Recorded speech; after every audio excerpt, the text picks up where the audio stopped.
नाम जरूर लेंगे, साथ में तुम्हारा नाम भी लेंगे। इसलिए राम जी का पूरा नाम क्या है? रामचंद्र। बोले रामचंद्र भगवान की जय हो।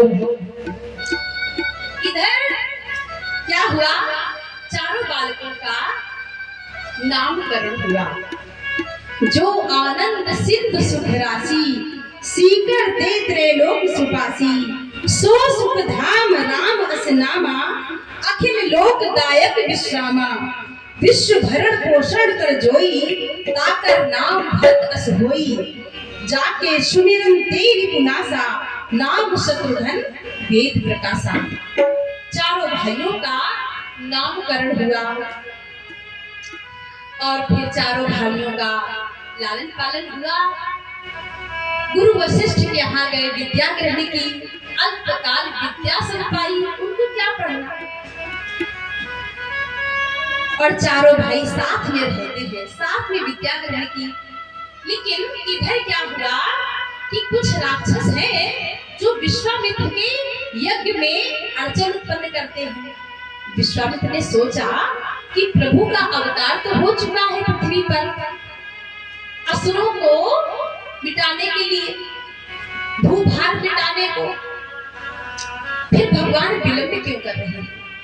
तो आज विश्वामित्र जी स्वयं अयोध्या गए, और अयोध्या गए तो महाराज ने इनका बड़ा सत्कार किया। सब महारानियों ने प्रणाम किया और पूछा, महाराज आपका आना कैसे हुआ? तो उन्होंने कहा, मैं आपके 2 पुत्रों को लेने आया। अपने पुत्र राम को लक्ष्मण के सहित दे दो, लक्ष्मण के सहित दे दो। इतना कहते ही महाराज दशरथ बैठ गए, व्याकुल हो गए और कहते, ये कैसे? ये तो संभव ही नहीं है। वैसे तो चारों पुत्र मुझे प्राण दी है, लेकिन राम तो मेरी प्राण है, राम को मैं कैसे दे दूं? और दुखी मन से कहते हैं, राघव को मैं न दूंगा, राघव को मैं न दूंगा।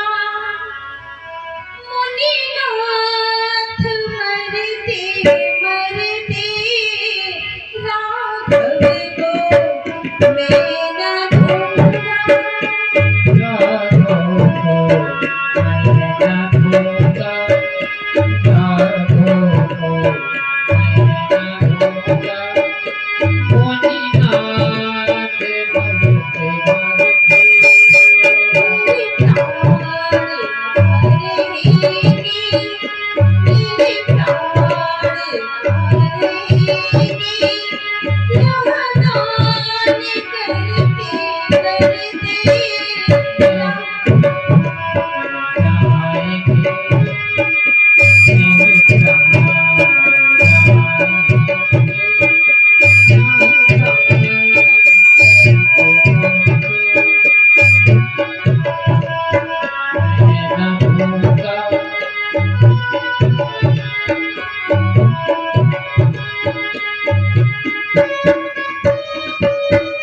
कहते हैं, वैसे तो मुझे चारों पुत्र दी है, लेकिन राम को देते नहीं बनता। राम इतने कोमल है, इतने सरल है राम, कि मैं राम को नहीं दे सकता। तो विश्वामित्र जी ने कहा, तो फिर वचन ही क्यों दिया? वैसे तो दशरथ महाराज ने कहा, नहीं, असुरों की रक्षा के लिए मैं चलता अपनी सेना को भेज दूंगा।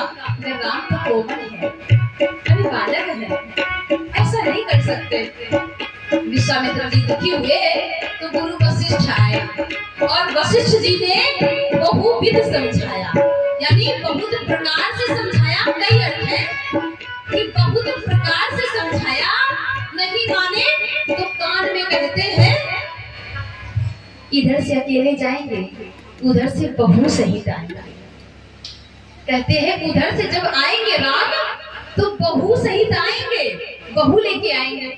और बहू का नाम सुनते ही दशरथ महाराज तो प्रसन्न हो गए और कहते अरे अब मना नहीं किया महाराज, थोड़ा सा मोह हो जाता है, अब आप कहते हैं तो कोई बात नहीं, आप दोनों लोगों की इच्छा है तो ले जाइए।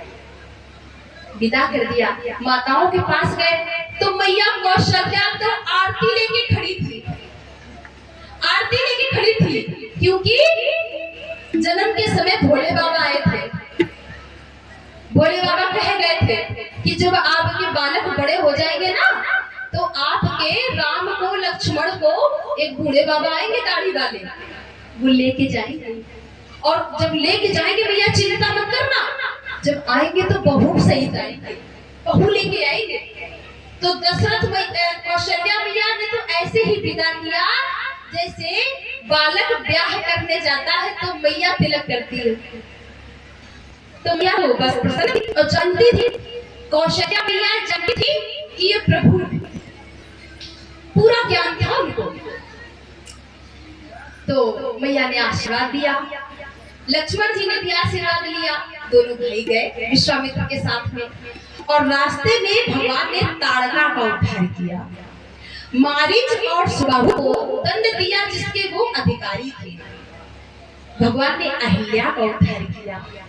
संक्षिप्त राम कथा है महाराज भागवत जी में, तो संक्षिप्त कह रहे हैं। वैसे हमारा चैनल है साध्वी श्री कृष्णदासी जी के नाम से, राम कथा संपूर्ण उसमें पड़ी हुई है।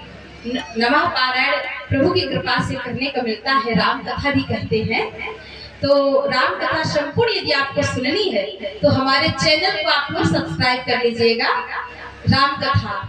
और प्रभु अगर कृपा करेंगे तो 18 जून से आपके औरंगाबाद बिहार में राम कथा है, तो आप लोग विस्तार से उधर श्रवण कर सकते हैं। जय श्री राधे। तो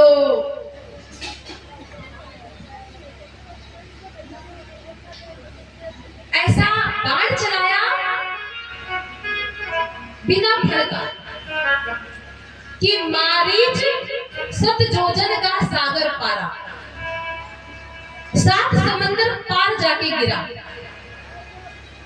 और महाराज आज विश्वामित्र जी कुटिया में बैठे थे, आश्रम में बैठे थे, तो उन्होंने क्या देखा कि एक पत्रिका आई है। राम लक्ष्मण थोड़ा बगीचे में घूम रहे थे, घूम के आए तो देखा कि गुरुदेव पत्रिका पढ़ रहे हैं और मुस्कुरा रहे हैं।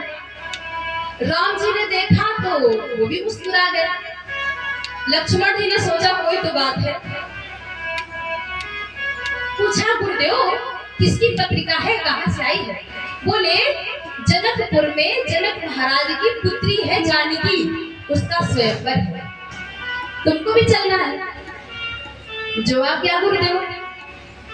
तो दोनों भाई जनक महाराज के उस धनुष यज्ञ में गए गुरु की आज्ञा से।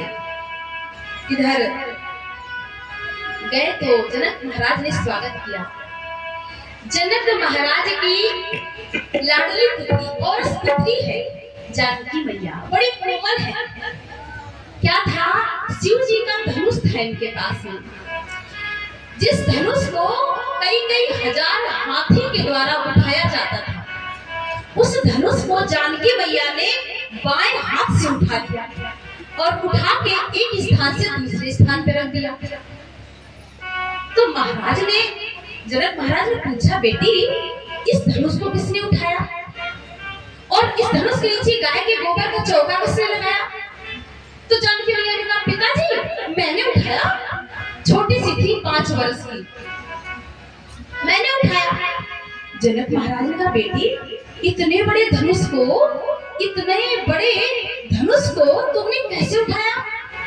जानकी मैया ने कहा, पिताजी ऐसे गई, ऐसे किया और ऐसे उठा लिया। जनक महाराज देख के आश्चर्य में पड़ गए, इतना भारी धनुष छोटी सी बालिका ने कैसे उठा लिया? है इतना तो जानते थे क्योंकि जानकी मैया भूमिजा थी, धरती से उत्पन्न हुई थी। नारद जी के द्वारा भी ज्ञान हुआ था लक्ष्मी का स्वरूप है। समझ गए? तो कोई हीरे को ऐसे किसी को नहीं दिया जा सकता है। तो संकल्प ले लिया कि जो भी इस पृथ्वी पर इस धनुष को उठा लेगा, प्रत्यंचा चढ़ा देगा, उसी के साथ में अपनी पुत्री का विवाह करूंगा। आज संकल्प लिया था, धनुष यज्ञ रखा, दूर दूर से राजा महाराजा आए हैं। महाराज उस यज्ञ में राम लक्ष्मण भी गए। जब कोई भी राजा धनुष न उठा सका तो गुरु की आज्ञा पाकर राम जी उठे और जैसे ही धनुष को उठाया, प्रत्यंचा चढ़ाई, टूट गया। अब तो सबको प्रसन्नता हुई। सब अवधवासी यही चाहते थे, राम की सौंदर्यता को देख के, कि मेरी जानकी का विवाह इन्हीं के साथ में होगा। कैसा संकल्प ले लिया है जनक जी ने, कैसा संकल्प ले लिया है। यदि ये संकल्प ना लेते, सुनैना मैया के अंदर ही मोह हो गया राम के स्वरूप को देख के। जनक महाराज को भी मोह हुआ कि क्या काश मैंने संकल्प न लिया होता तो अपनी पुत्री का विवाह इनके साथ करते। लेकिन अब संकल्प तो ले चुके थे, वो संकल्प भी पूरा हुआ। और कहते हैं उसी समय परशुराम जी आए, कुछ मीठी नोक झोंक भी हुई। अब तो कुमकुम पत्रिका, विवाह पत्रिका भेजी गई अयोध्या। वहां से महाराज दशरथ ने जैसे ही पत्रिका पढ़ी, प्रसन्नता से झूम उठे। भरतलाल और लक्ष्मण भैया तो नाचने लगे और फिर बारात तैयार हुई। बड़ी ही सुंदर बारात जा रही है। जनक महाराज के नगर में मेरे प्रभु की बारात पहुंची। और कैसी है बारात? देखी न ऐसी बारात जी, जैसे रघुवर तुम्हारी। देखी न ऐसी बारात जी, जैसे रघुवर तुम्हारी। ऐसी बारात देखी होगी, ऐसी बारात देखी होगी कि जिसमें दूल्हा है ही नहीं, दूल्हा पहले ही विराजमान है ससुराल में। बिना दूल्हे के बारात जा रही बारात। फिर क्या किया जाए? तो जैसे ही राम जी का वरण था सामने सलोने, वैसे ही भरतलाल का था। तो भरतलाल को सजाया गया, बैठाया गया और शत्रुघ्न भैया बैठ गए। तो जो लोग नगर के लोग देखते हैं तो भरतलाल को देख के बिल्कुल हूबहू राम जी का ही स्वरूप है भरत भैया। तो हाँ, ये राम जी, ये दूल्हा है। बारात पहुंचे। देखी ना ऐसी बारात जी, जैसे रघुवर तुम्हारी। ऐसी बारात जी, जैसे रघुवर तुम्हारी। रघुवर तुम्हारी, रघुवर तुम्हारी, रघुवर तुम्हारी, रघुवर तुम्हारी, रघुवर तुम्हारी, रघुवर तुम्हारी, रघुवर तुम्हारी। देखी ना ऐसी बारात जी, जैसे रघुवर तुम्हारी। देखी ना ऐसी बारात जी, जैसे रघुवर तुम्हारी।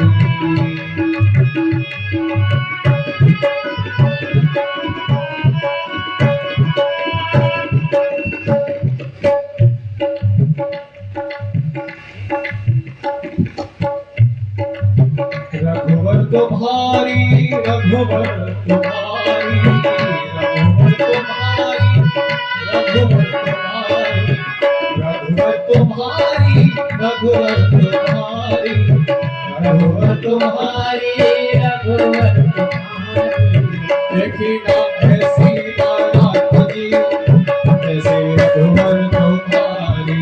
देखी ना ऐसी बारात जी देखी ना ऐसी बारात जी जैसे रघुवर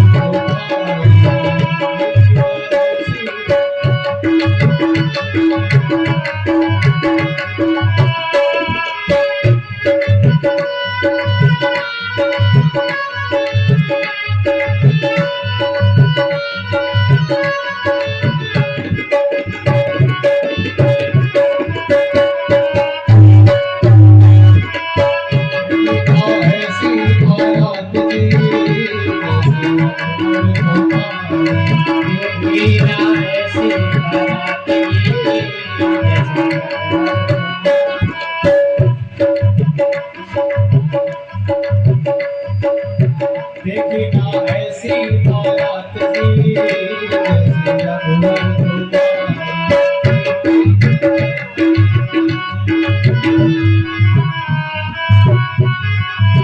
रघुवर तुम्हारी। रघुवर तुम्हारी रघुवर तुम्हारी रघुवर तुम्हारी रघुवर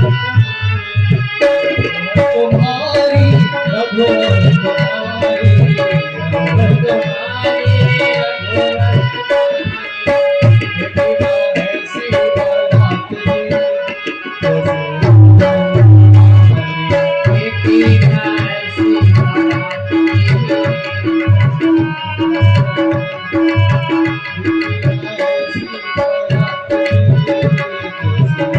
और फिर बारात पहुंची, जनक महाराज ने बड़ा स्वागत किया और फिर विवाह की रीति पूरी हुई।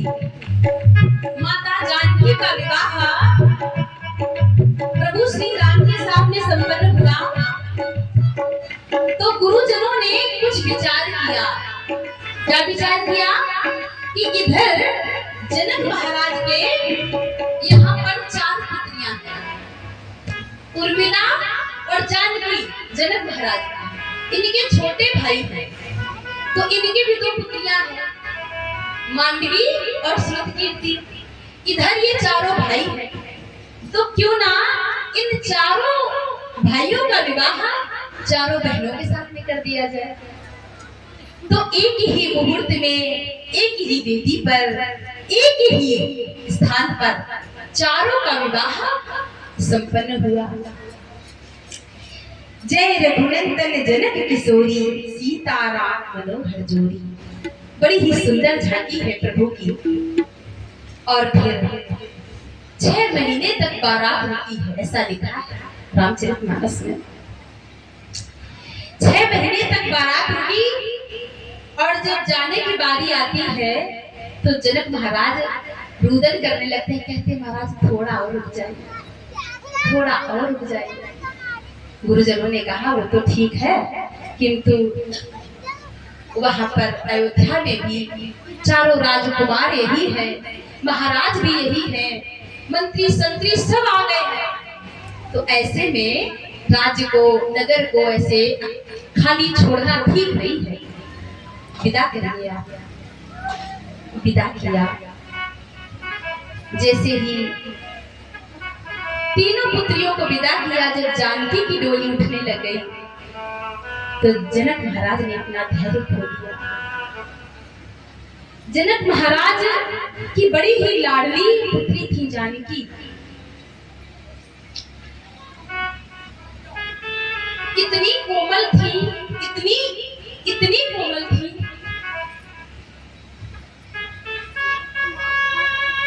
कि वो चले तो पुष्प बिछ जाए,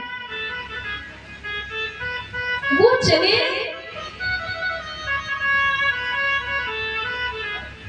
तो पराग बिछ गए। महाराज जानकी जी को जब विदा करने लगे, तो विदा करते ही जनक महाराज अपना धैर्य खो बैठे। दशरथ महाराज की गले लग के उनने अपना मुंह छिपा के रोते हैं। दशरथ महाराज ने समझाया, आप धैर्य रखिए, मैं बहू नहीं पुत्री लेके जा रहा हूँ। और बड़ा ही सुंदर था। पिता कितना भी कठोर हो, मैंने देखा है, पिता कितना भी कठोर हो, कभी कभी भरी जवानी में पुत्र को सर्प ने डस लिया और पुत्र मर गया। कई कई पिता ऐसे होते हैं, उस स्थिति में भी उनकी आंखों से आंसू नहीं आते, लेकिन जब पुत्री को विदा करते हैं तो अपना धैर्य खो बैठते हैं।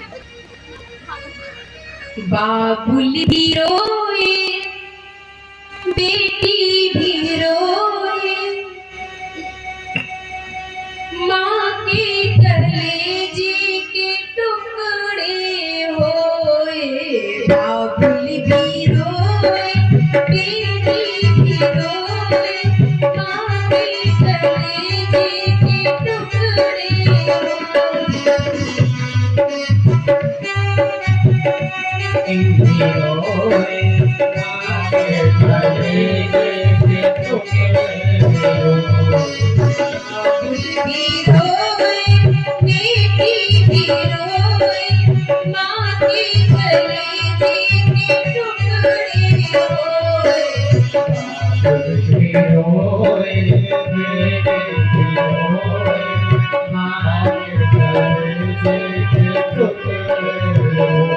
दुनिया में यदि सबसे निर्मल कोई रिश्ता है,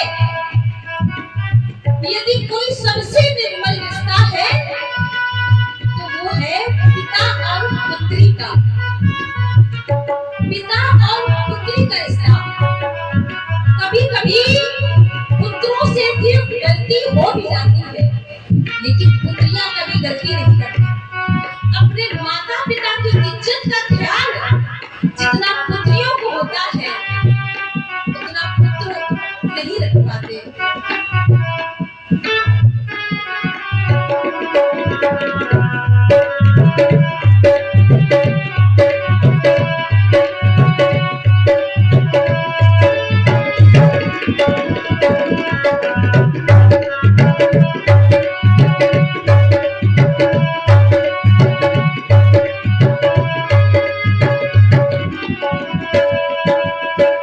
दशरथ महाराज विदा कर रहे हैं, विदा कर रहे हैं। क्या जानते थे कि विवाह के कुछ ही दिन पश्चात जानकी जी को कितना कष्ट मिलेगा। बाबुल भी रोए, बेटी भी रोए, माँ के कलेजे के टुकड़े होए।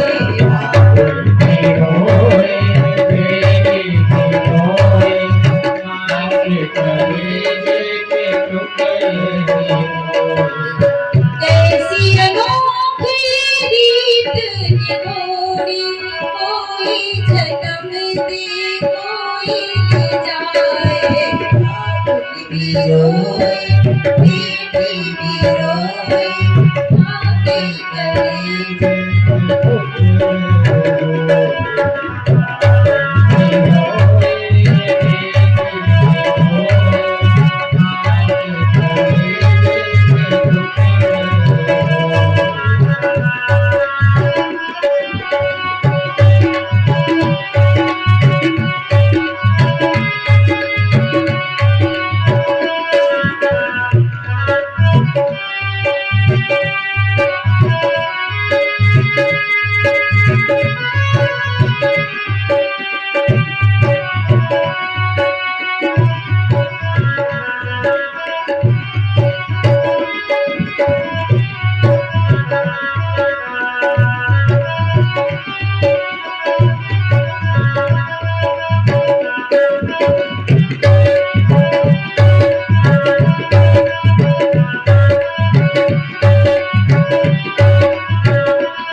भाई बहन की बिछड़ी जोड़ी रह गई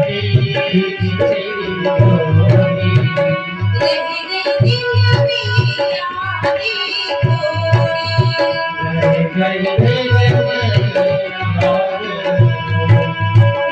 अब के बिछड़े फिर कब मिलाए बाबुल भी रोए बेटी भी रोए माँ के कलेजे के टुकड़े होए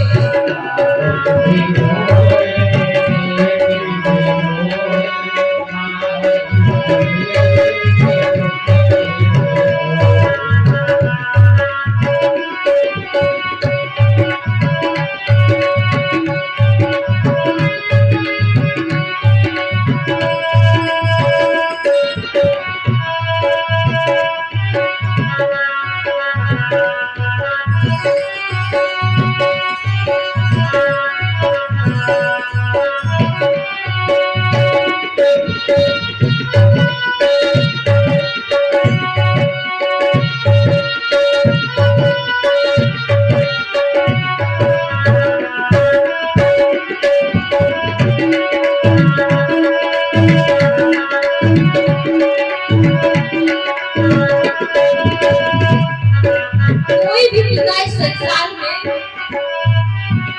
कितना भी कठोर हो कितना भी कठोर हो लेकिन बेटियों के आगे सब झुक जाते हैं बेटियों के आगे सब झुक जाते हैं बेटी कई रूप अदा करती है माँ बन के भी समझा देती है बहन बन के डांट भी देती है हाँ और पुत्री बन के लाड भी करती है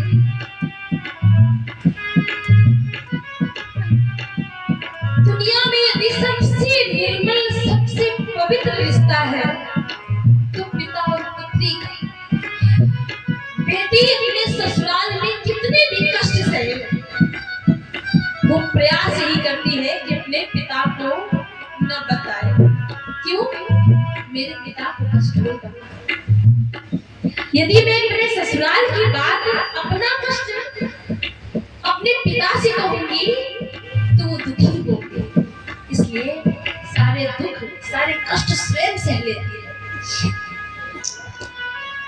और कोई भी पिता विदा करते समय नहीं जानता कि मेरी पुत्री के साथ में क्या होने वाला अच्छे से अच्छा वर अच्छे से अच्छा घर देखता है लेकिन इन हाथों की चंदन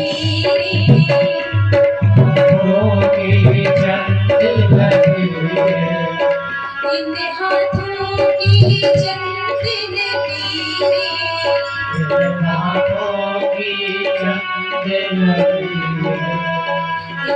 लिखी सबकी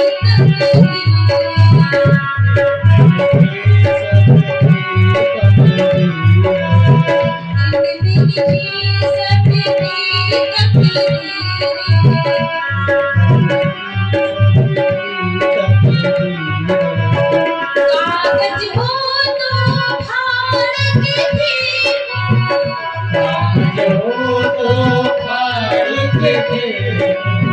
कागज हो तो फाड़ के फेंको भाग कली भागो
कोई भी पिता हो संसार का, वो अपनी बेटी को सब सुविधाएं, सब कुछ देता है, सब कुछ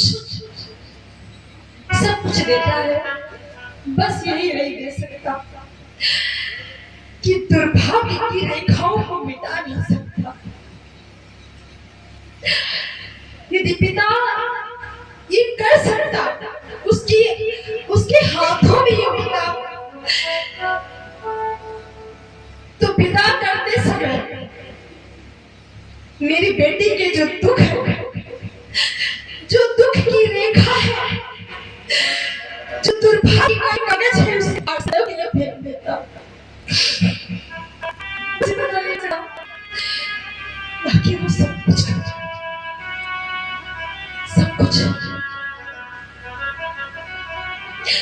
दशरथ महाराज ने हृदय पर पत्थर रख के विदा किया। अयोध्या में सभी रानियों ने खूब स्वागत किया। कौशल्या मैया ने, के मैया ने, सुमित्रा जी ने स्वागत किया।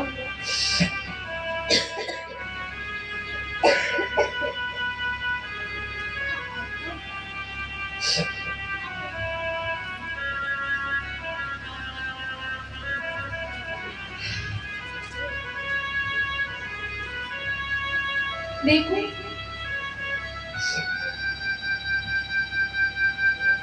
कैकेयी मैया ने सुना था, कौशल्या मैया ने सुना था कि जानकी कितनी कोमल है, कितनी कोमल है।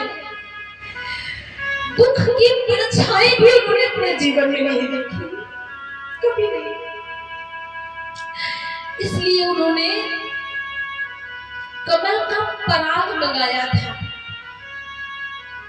जहां से डोली से मेरी जानकी नीचे उतरेंगी और महल तक पूरे दिन पराग बिछवाया था कि कोई कष्ट न हो। जानकी जी जब चलने लगी, थोड़ा सा ही चली थी कि उनके होठ सूखने लगे। माताओं ने पूछा, बेटी क्या बात है, तेरे होठ क्यों सूख रहे हैं, तू डरी सी क्यों है? माँ, ये जो पराग है ना, ये मुझे चुभता है, पराग भी मुझे चुभता है। इतनी कोमल थी माता जानी, वो माँ जानी जो नंगे पैर रहे 14 वर्षों तक वन में रहे।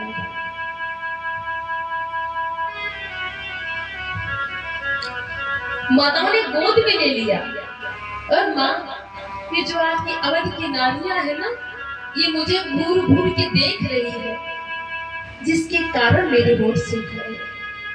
माताओं ने पल्ला कर दिया, चूनर का पल्ला करके गोद में लेके जानकी जी को महल में लेके गए। मुंह दिखाई में जानकी जी को कैकेयी मैया ने कनक भवन दिया था, सोने का महल। स्वप्न में देखा था, महाराज दशरथ से बोली कि हमें कनक भवन बनवाना है। बनवाई और कहा, और वैसे ही सूचना मिली कि राम का विवाह होने वाला है, तो उद्घाटन भी नहीं किया था, गृह प्रवेश नहीं किया, और कहा इस कनक भवन को मैं जानकी को मुंह दिखाई न दूं।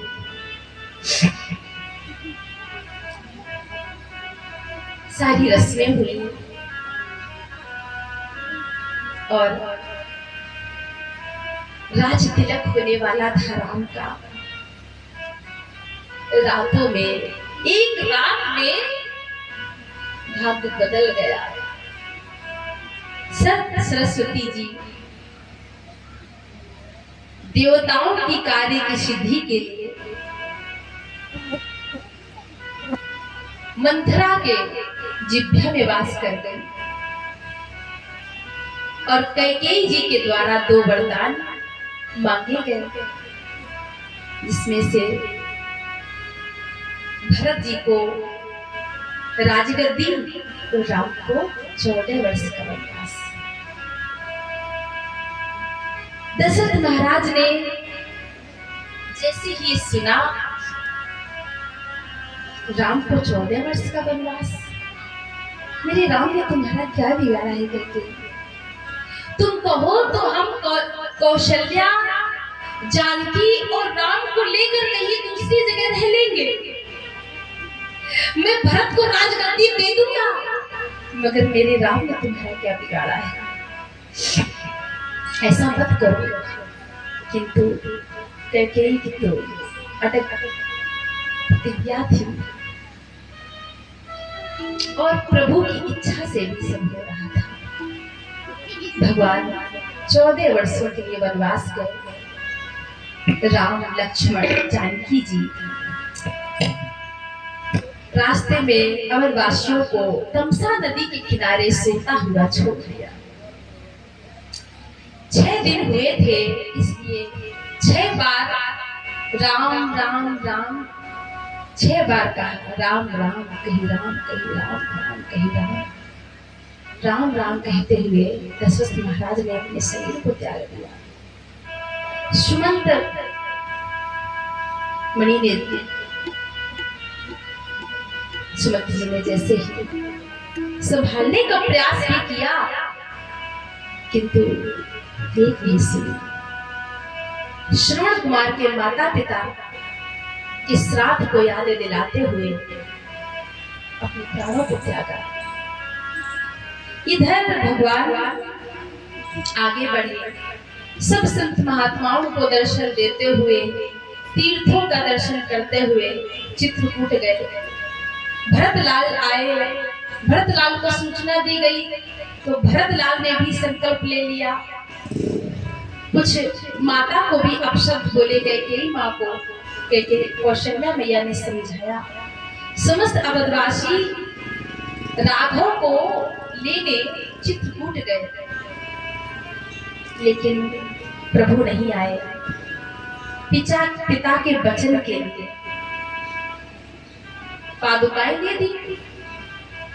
भरतलाल आए और 14 वर्षों तक हमारे देश के पादुकाओं ने राज्य किया। हाँ, पादुकाओं से आज्ञा लेने के भरतलाल जी काम करते हैं, राज्य को स्वीकार नहीं किया। नंदी ग्राम में उन्होंने 14 वर्षों तक प्रभु का इंतजार किया। भगवान ने अनेकों राक्षसों का उद्धार किया। हनुमान जी से मित्रता हुई, सीता जी का हरण हुआ, अनेक राक्षसों का उद्धार किया, संतों को दर्शन दिए। सबरी मैया के यहाँ भी प्रभु गए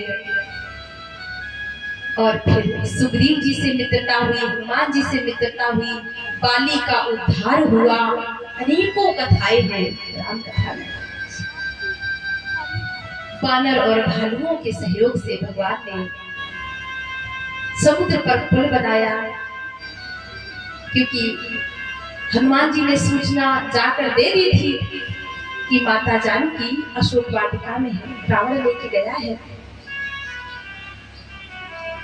विभीषण की शरणागति हुई, रामेश्वरम की स्थापना हुई और प्रभु लंका गए। समस्त असुरों का उद्धार किया, रावण का उद्धार किया और विभीषण का राज्याभिषेक किया। जानकी जी को लेकर समस्त वानर भालुओं को, हनुमान जी को लेकर प्रभु अयोध्या आए और हनुमान जी ने सूचना दे दी कि प्रभु आ रहे हैं। आज 14 वर्ष हो चुके थे, बिल्कुल अंतिम दिवस था, आखिरी दिन था 14 वर्ष का। भरतलाल सरयू जी के किनारे अपनी चिता बना के बैठे थे कि आज के बाद मैं जीवित नहीं रहूंगा। प्रभु ने 14 वर्ष के लिए कहा था, 14 वर्ष से एक दिन भी ज्यादा मैं नहीं सह सकता। वैसे ही हनुमान जी ने सूचना दी कि प्रभु आ रहे हैं। अब तो भरतलाल जी प्रसन्न हुए। विमान आया और विमान में जैसे ही प्रभु का दर्शन किया, प्रभु ने अनेकों रूप धारण किए और एक साथ में सबको गले से लगाया। गुरु वशिष्ठ को प्रणाम किया, माता कैकेयी को प्रणाम किया, सबको गले लगाया और फिर समस्त पवित्र नदियों का जल लाया गया। प्रभु श्री राम का राज्याभिषेक हुआ। आज भगवान ने 14 वर्षों बाद गलगल वस्त्र उतारे, जड़ूले उनके उतारे गए और फिर राज्याभिषेक हुआ। प्रथम तिलक वशिष्ठ मुनि ने, प्रथम तिलक वशिष्ठ मुनि ने किया और फिर बड़े ही उत्साह से प्रभु श्री राम ने 13,000 वर्षों तक राज्य किया और फिर समस्त अवधवासियों को लेकर साकेत धाम को गए। बोले रामचंद्र भगवान की। ऐसी संक्षिप्त राम कथा आप सभी लोगों ने श्रवण की। रामो विग्रहवान धर्म, राम धर्म का विग्रह है। यदि जीवन में कुछ सीखना है तो राम से सीखो कि मानव का जीवन कैसा होना चाहिए, पिता के प्रति कैसा कर्तव्य हो, मां के प्रति कैसा कर्तव्य हो, समाज के प्रति कैसा कर्तव्य हो और शत्रु के प्रति भी कैसा कर्तव्य हो। शत्रु भी राम की वंदना गाते थे। राम का कोई शत्रु नहीं, कोई शत्रु नहीं।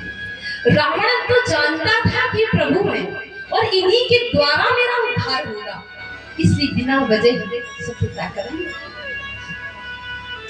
और श्राप भी था, इसलिए ऐसा हुआ।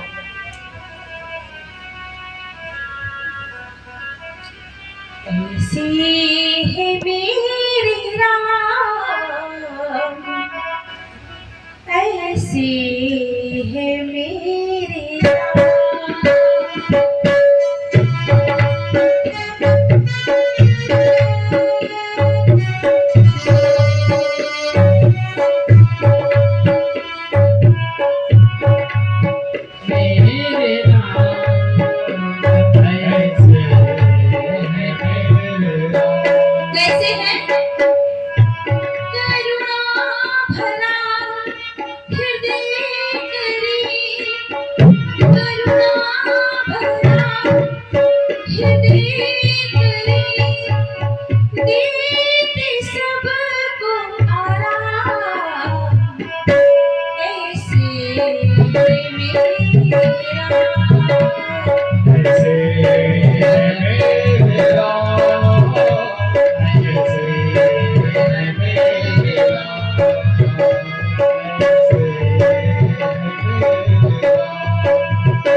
करुणा भरा हृदय कर, देते सबको आराम ऐसे हम गुलाम।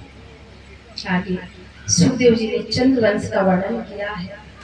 नारायण के पुत्र हुए ब्रह्मा, ब्रह्मा के हुए अत्रि, अत्रि के चंद्रमा, चंद्रमा के पुत्र के पुनर्वा के 6 पुत्र हुए। आयु सत्यायु सतायु रय जय विजय, आगे बड़े प्रतापी राजा हुए रंतिदेव। उनके हुए ययाति, ययाति के पुत्र देवमूल, उनके देवमूल के 2 पत्नियां हुई। उनके हुए अर्जुन और पर्जन्य। दूसरी पत्नी के सूरसेन हुए। अर्जुन पर्जन के 9 पुत्र हुए जिन्हें हम नौनंद कहते हैं, और सूरसेन के वसुदेव आदि हुए। तो ऐसे चंद्रवंश का वर्णन किया है। जो वसुदेव है, सूरसेन है, सौरी गांव में वास करते हैं, मथुरा के पास में है। पुत्र उनके था वसुदेव। और इधर मथुरा के एक राजा हुए जिन्हें कहते हैं उग्रसेन।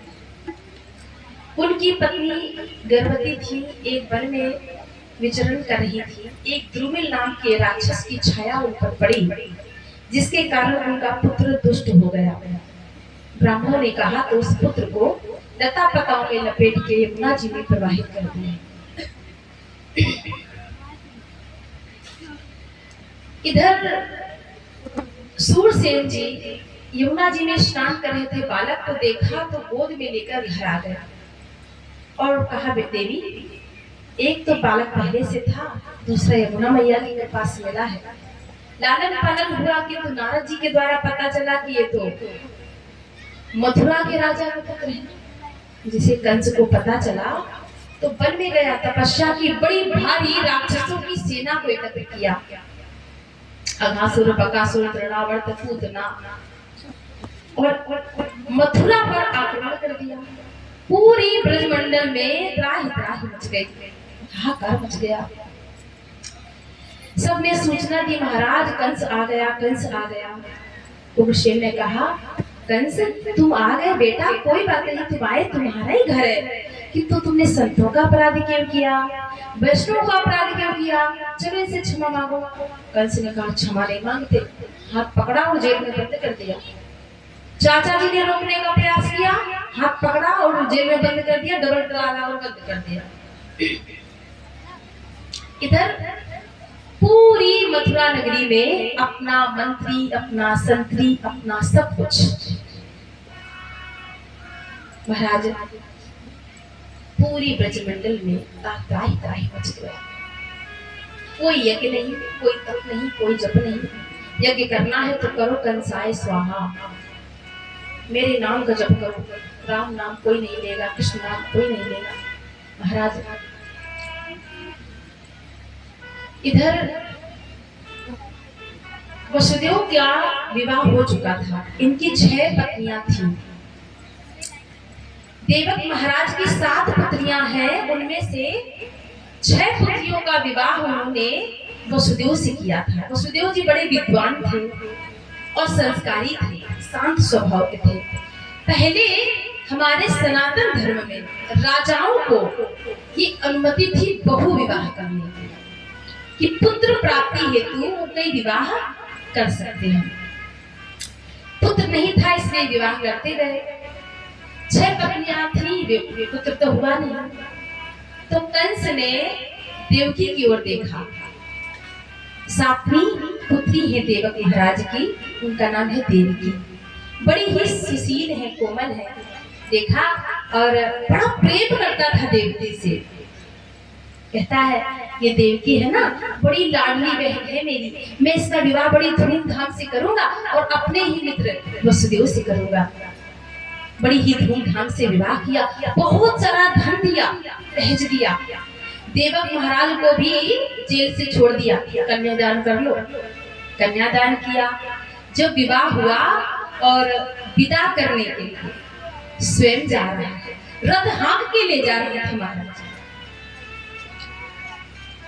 तभी आकाशवाणी हो गई, रे मूर्ख कंस, जिस देवकी का रथ तू हाँक के स्वयं लेके जा रहा है, उसी की अष्टम संतान तेरी मृत्यु का कारण बना।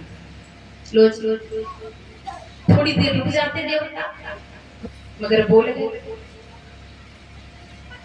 अब तो उसकी भाव भंगिमा बिल्कुल बदल गई महाराज। रथ से देवकी की केशों को पकड़ा और नीचे पटक दिया, तलवार निकाली, मारना चाहता था कि वसुदेव जी ने रोक दिया। कंस, ऐसा अपराध मत करो। विवाह के समय कन्या तो लक्ष्मी का स्वरूप होती है, ऐसा अपराध मत करो। लोग क्या कहेंगे कि बड़ा बलवान बनता है, अपनी ही बहन को, एक स्त्री को मार दिया। कंस ने कहा उपदेश मत करो। आकाशवाणी ने क्या कहा, ये मेरी मृत्यु को जन्म देगी, मैं इसको जीवित ही नहीं रहने दूंगा, तो मेरी मृत्यु क्यों जन्म देगी। लेकिन तुम मृत्यु से बचोगे कब। मृत्यु तो कंस सबको आती है, तुम कैसे बच सकते हो। कंस ने कहा देखो, उपदेश मत करो, कथाएं मत सुनाओ। वसुदेव ने कहा देखो, तुम्हें देवकी से कोई खतरा नहीं है, देवकी की संतानों से खतरा है। तो मैं वचन देता हूं कि जितनी भी संतानें होंगी मैं तुम्हें देता रहूंगा। जितनी भी शर्तें कंस ने कहा, जो भी वचन कहे, उनको स्वीकार किया वसुदेव जी ने। क्यों? आज प्रमुखता है देवकी को बचाना, क्योंकि पति वो है जो पत्नी की हर स्थिति में रक्षा करे, सुरक्षा करे। सारी शर्तों को स्वीकार किया। जब तक 8 संतानें नहीं होंगी जेल में रहना पड़ेगा, बिल्कुल स्वीकार है। जेल में बंद कर दिया, बेड़ियां डाल दी महाराज। आज देवकी जी ने प्रथम पुत्र को जन्म दिया, नाम है कीर्तिमान।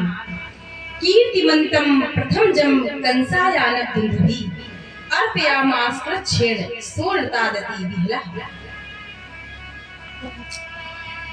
वसुदेव जी का एक नाम है आनक दुंदुभि। क्यों? क्योंकि इनका जब जन्म हुआ था तो दुंदुभियां अपने आप बजने लगी थी। क्यों? क्योंकि पता था कि इनके यहाँ भगवान अवतार लेके आए, इसलिए इनका एक नाम है आनक दुंदुभि। तो प्रथम पुत्र है, प्रथम पुत्र हुआ, कंस को सूचना मिली, प्रथम पुत्र को उसने मार दिया। 1 2 3 4 5 6 पुत्रों को मार दिया। 7वें पुत्र के रूप में बलराम जी आ रहे हैं। अब बलराम जी तो लक्ष्मण भैया जो रामावतार में छोटे बन के आए थे, आज बड़े बन के आ रहे हैं। क्यों? डांट के प्रभु की सेवा करेंगे। गोपाल जी ने सोचा कि मामा तो जन्म लेते ही मारने चले आते, क्या करें। तो योग माया से कहा कि इस गर्भ में मेरे बड़े भैया आ रहे हैं, इनका स्थानांतरण करो, परिवर्तन करो। जो गोकुल में नंदरानी के यहाँ रोहिणी जी है, उनके गर्भ में इनको पहुंचाओ। तो बलराम जी को उनके गर्भ में पहुंचाया गया, इसलिए इनका नाम एक है संकर्षण। बोली संकर्षण भगवान की जय। कंस को सूचना मिली कि 7वीं संतान गर्भ में ही नष्ट हो गई। कंस ने कहा अच्छा रहा, नहीं तो मुझे मारना पड़ता। 8वीं संतान के रूप में मेरे प्रभु आ रहे हैं। देवताओं ने बड़ी सुंदर स्तुति गाई है। स्वागतम कृष्ण, स्वागतम कृष्ण, स्वागतम कृष्ण, स्वागतम कृष्ण, स्वागतम कृष्ण।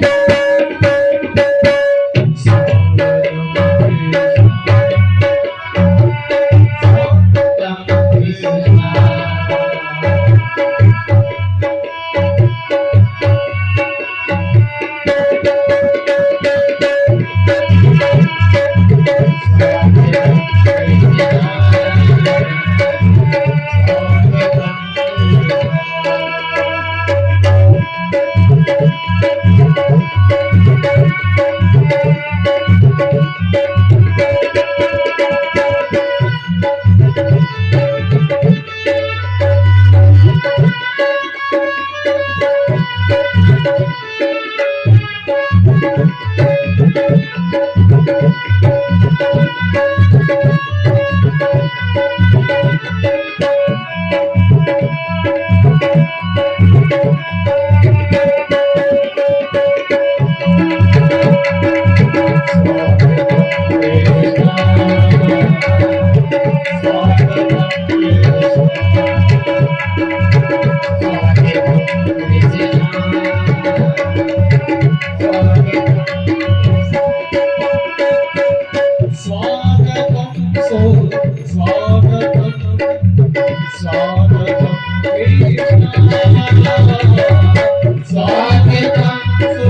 देवताओं ने स्तुति गाई और प्रभु से कहा, प्रभु सत्य व्रतम सत्य परम त्रिसत्यम सत्यशियोनिम निहितम च सत्ये सत्यस्य सत्य व्रत सत्य नेत्रम सत्यात्मकम काम शरणम प्रपन्नः।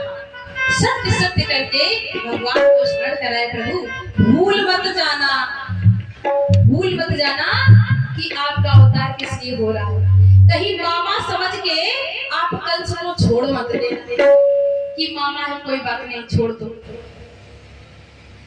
मामा समझ के छोड़ मत देना प्रभु। अगर आपने इसको छोड़ दिया तो ये हमको नहीं छोड़ेगा। इसलिए भगवान ने सभी देवताओं ने स्तुति गाई और फिर भगवान चतुर्भुज रूप धारण करके माता देवी की और वसुदेव के पास में जेल में प्रकट हुए। तमद्भुतम बालक मम मुझे क्षणम चतुर्भुजम शंख गदा युधार्धम श्री वत्स लक्ष्मण गल शोभि कौस्तुभम पीतांबरम सांद्र पयोदशो भगम। चतुर्भुज रूप धारण करके प्रकट हो गए। और जब मैया ने बड़ी सुंदर स्तुति गाई है, देवकी जी ने और वसुदेव जी ने स्तुति गाई और कहा, प्रभु आप बालक बन जाओ। प्रभु ने कहा, देखो मैं बालक नहीं बन सकता। यदि बालक बनूंगा तो तुम्हें मेरी सुरक्षा करनी पड़ेगी। मैं आपकी सुरक्षा कैसे कर सकता हूँ प्रभु? मैं तो बेड़ियों में बंधा हुआ हूँ। तुम ना मुझे गोकुल पहुंचा दो रातों रात। अब तो महाराज वसुदेव जी ने देखा तो एक कोई टोकरी थी और बड़ा ही दिव्य वातावरण। कैसा? भादों का महीना, रोहिणी नक्षत्र, दिन बुधवार और रात के ठीक 12 बजे प्रभु का अवतार हुआ। और चुपचाप वसुदेव जी ने टोकरी या सूप में उनको लेकर यमुना जी पार करने के लिए आगे बढ़े। सब पहरेदार सब सो गए, बेड़ियां टूट गई, ताले टूट गए और भगवान को ले जा रहे हैं वसुदेव जी। यमुना जी के मन में भी हलचल, प्रसन्नता कि मेरे प्रभु ने अवतार लिया है, हम इनका दर्शन जरूर करेंगे। भगवान ने कहा, दर्शन मेरा करने ऊपर तक आएंगे तब तक तो पिताजी डूब जाएंगे। तो अपने पैर को थोड़ा सा झुका दिया। यमुना जी ने स्पर्श किया और घुटू घुटू हो गए। वसुदेव जी पार हुए, गोकुल गए। वहां पर नंद रानी ने एक कन्या को जन्म दिया था। नंद रानी को पता भी नहीं कि मेरे कन्या हुई कि बालक हुआ। सोती हुई कन्या को गोद में ले लिया और अपने बालक को ही सुला दिया। वसुदेव जी आ गए जेल में। जैसे ही आए तो कन्या ने रोना शुरू कर दिया। जैसे ही रोना शुरू किया तो महाराज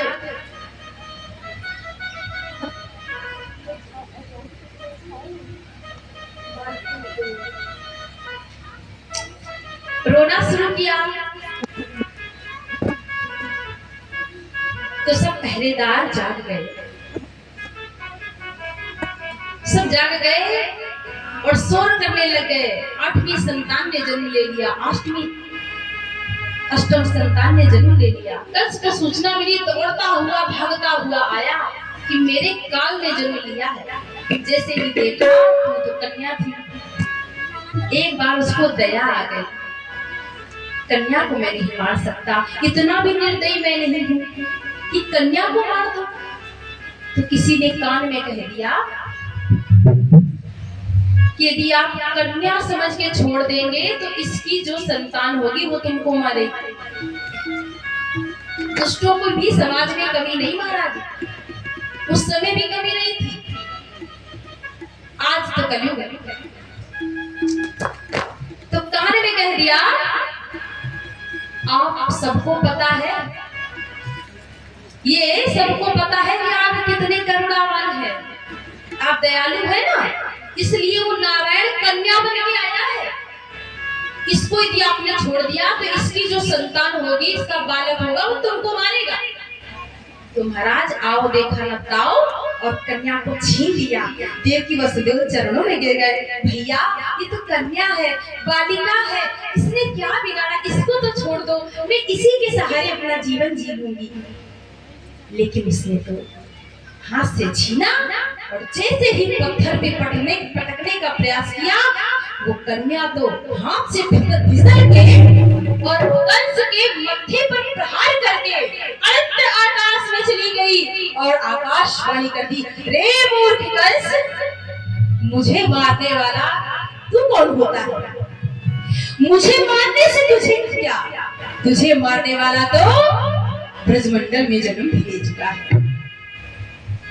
लेकिन मैया कहां पर, कौन से गांव में, ये नहीं बताऊंगी, ये नहीं बताऊंगी, लेकिन जन्म ले चुका है।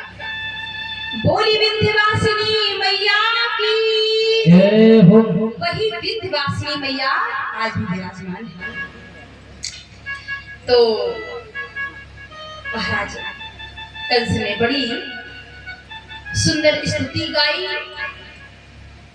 और प्रवचन किया, देवकी वसुदेव को समझाया, मृत्यु के बारे में बताया। मूर्ख लोग बड़ा उपदेश बहुत अच्छा करते हैं। हाँ, अब होना था वो हो चुका, समझाया देवकी वसुदेव को। और फिर अब हम लोग चले गोकुल। कुछ बधाई की व्यवस्था है, कुछ बधाई की है व्यवस्था, क्योंकि फिलहाल कुछ है थोड़ा बहुत, कुछ भी प्रसाद भी नहीं है, बाद में कुछ भी नहीं है व्यवस्था, लाइन तो है ना, कुछ भाई कोई लावा नहीं, कुछ नहीं, केले वगैरह कुछ भी होते हैं, दो चार देख लें।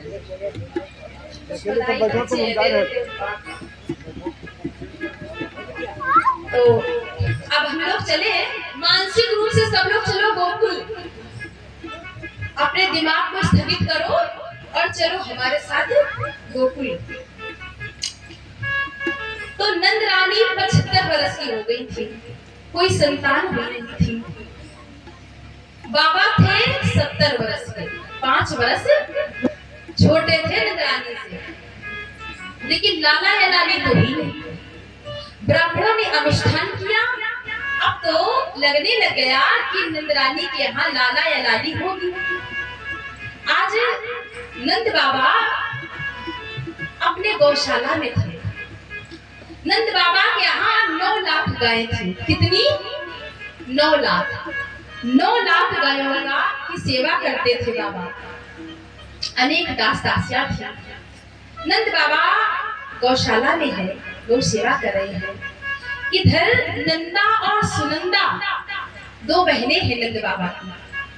दोनों आकर नंद रानी की सेवा में लग गए कि लाला या लाली कुछ होगा तो हम सेवा करेंगे भाभी की, तो उसके बदले में हमको कुछ मेवा मिलेगी।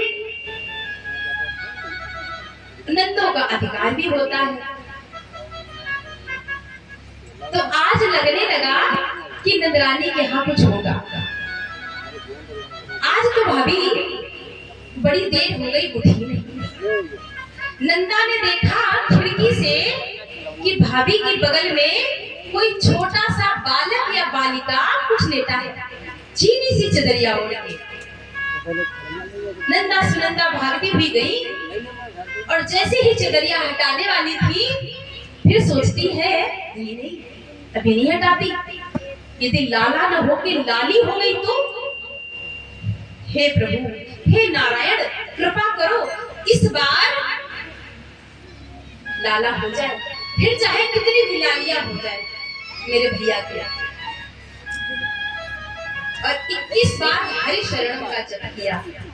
जैसे ही जप किया, धीरे से चदरिया हटाई तो नीलमणि से लाला को दर्शन पायो। बोली बाल कृष्ण लाल की, नंद के लाला की, यशोदा के लाला की। अब तो ब्रज मंदिर में, गोकुल नगरी में हो गया शोर मचने लग गया। सब गोपियां दौड़ के आई, बाबा को सूचना दी। नंदा सुनंदा भागती हुई गई और बाबा के पास गई और कहा भैया भैया भैया। बाबा ने कहा क्या बात है लाली, बोल तो सही। अरे बाबा, आपने जो ब्राह्मणन की सेवा की, गौ सेवा की, संतन की सेवा की, इतना अनुष्ठान करायो, बापू फल कि आप यहाँ नीलमणि सोलाला ने जन्म लियो। अब तो बाबा प्रसन्न हो गए, गले में पड़ी मोतियों की माला नंदा सुनंदा को दे दी और बाबा ने छलांग लगाकर यमुना जी में स्नान किया और फिर ब्रजवासियों से बोले भैया हमारे यहाँ लाला आए हैं। गुरु जी के पास गए, गुरु जी ने स्वस्ति वाचन का पाठ किया और फिर समस्त नगरवासी नंदरानी के आंगन में गए। नंदरानी की प्रसन्नता का ठिकाना नहीं है, सब गोपियां मिलके गा रही हैं, बधाई दे रही है मैया को। मैया बधाई हो, बधाई हो, बधाई हो, बधाई हो, बाबा बधाई हो, बधाई हो, बधाई हो, बधाई हो, मैया बधाई हो। बधाई हो, आप लोग बोलो, कुछ बोलो, मैया बधाई हो, बधाई हो, बधाई हो, बाबा बधाई हो। अब तो बाबा बधाई हो। सब लोग गा रहे हैं। नंद जी के आंगन में बज रही आज बधाई।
मैया को बधाई देते हैं, बाबा को बधाई देते हैं। लाला पालने में सो रहे हैं। नंदा सुनंदा कहती है, जियो श्याम लाला, ओ जियो श्याम लाला, जियो श्याम लाला, पीली तेरी पगड़ी रंग लाला, जियो श्याम लाला, पीली तेरी पगड़ी रंग लाला, जियो श्याम लाला, जियो श्याम लाला, पीली तेरी पगड़ी रंग लाला, जियो श्याम लाला, जियो श्याम लाला, पीली तेरी पगड़ी रंग लाला।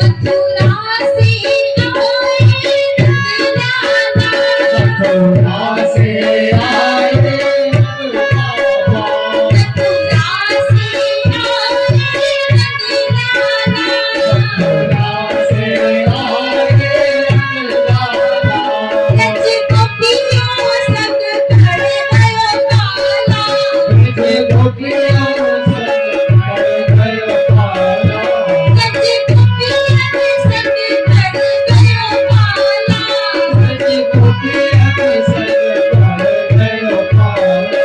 जियो जियो जियो श्याम लाला, जियो श्याम लाला, मेरी मेरी पगड़ी रंग लाला, जियो श्याम लाला, जियो श्याम लाला, मेरी मेरी पगड़ी रंग लाला।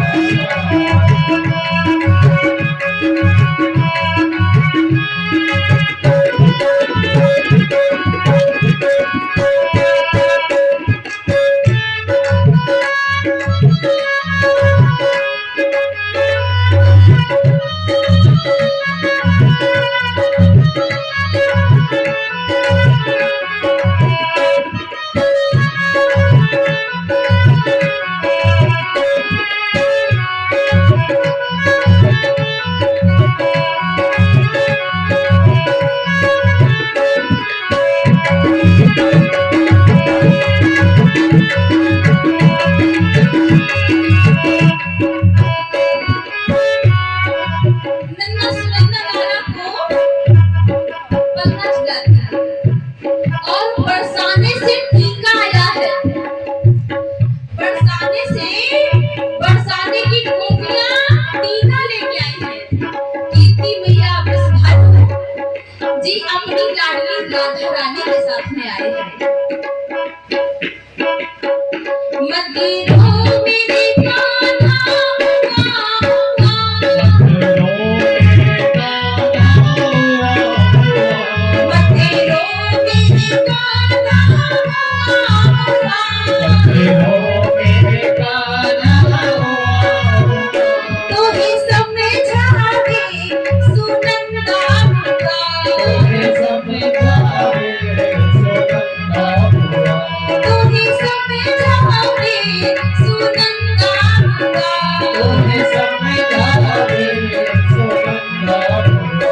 जियो जियो जियो श्याम लाला, जियो श्याम लाला, मेरी मेरी पगड़ी रंग लाला, जियो श्याम लाला, जियो श्याम लाला, मेरी मेरी पगड़ी रंग लाला।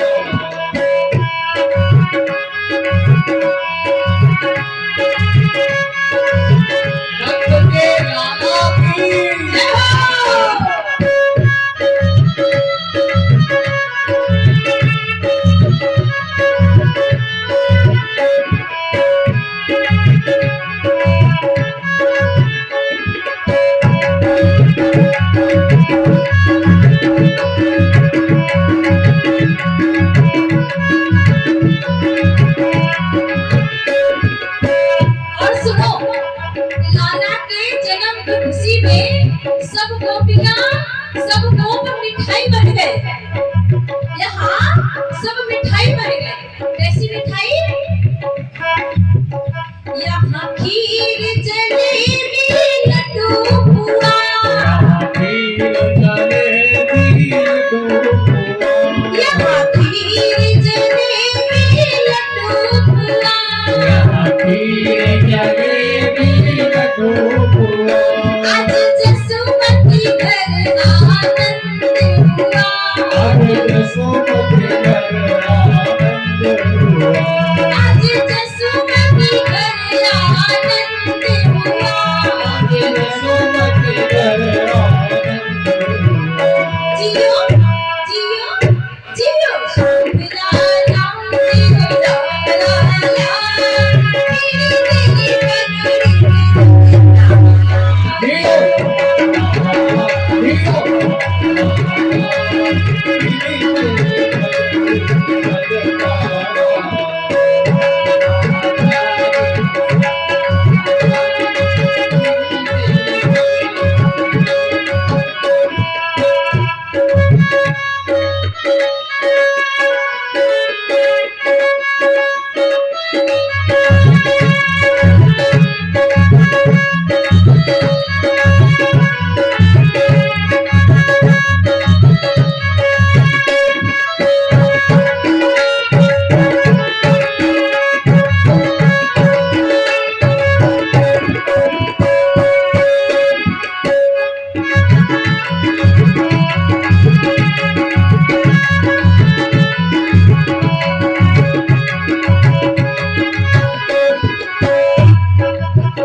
बधाई गा चुके। सब लोग खड़े हो जाओ, बाल वृद्ध जितने भी हैं।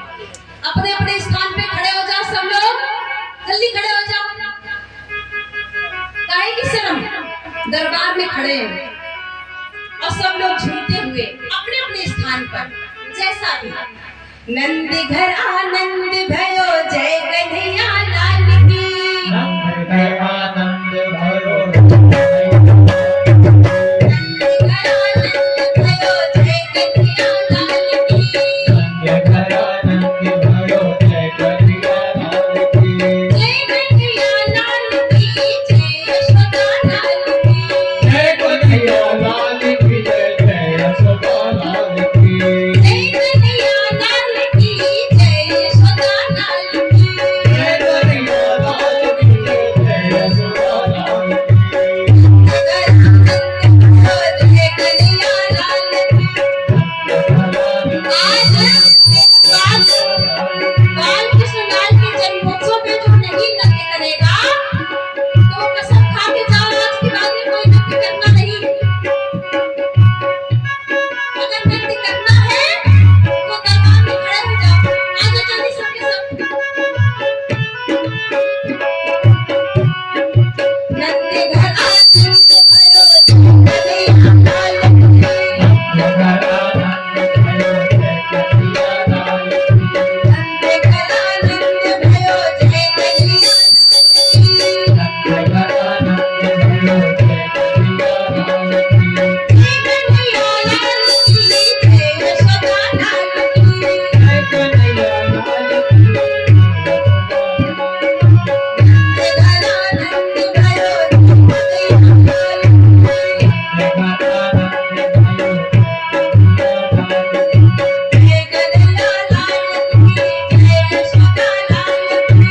जय कन्हैया लाल की जय, जय यशोदा लाल की। जय कन्हैया लाल की, जय यशोदा लाल की। जय कन्हैया लाल की जय, जय कन्हैया लाल की, जय यशोदा लाल की। बोली बाल कृष्ण लाल की, जय हो, श्रीमद् भागवत महापुराण की। जय हो, नंद के लाला की, यशोदा के लाला की, जय हो, बाल कृष्ण लाल की, जय हो, स्थान देवता की, जय हो, ग्राम देवता की, जय हो, झंडा बाबा की, जय हो, बलवंत बलवंत हनुमंत लाल की, जय हो, शेरों वाली मैया की, जय हो, श्री वृंदावन बिहारी लाल की, जय हो, श्रीमान बिहारी लाल की। जय हो। जय जय श्री राधे, जय जय श्री राधे, जय जय श्री राधे। अभी बाल कृष्ण लाल की आरती सब लोग करेंगे और प्रसाद लेके सब लोग जाना। आज नंदोत्सव का प्रसाद है, सब लोग लेके जाना।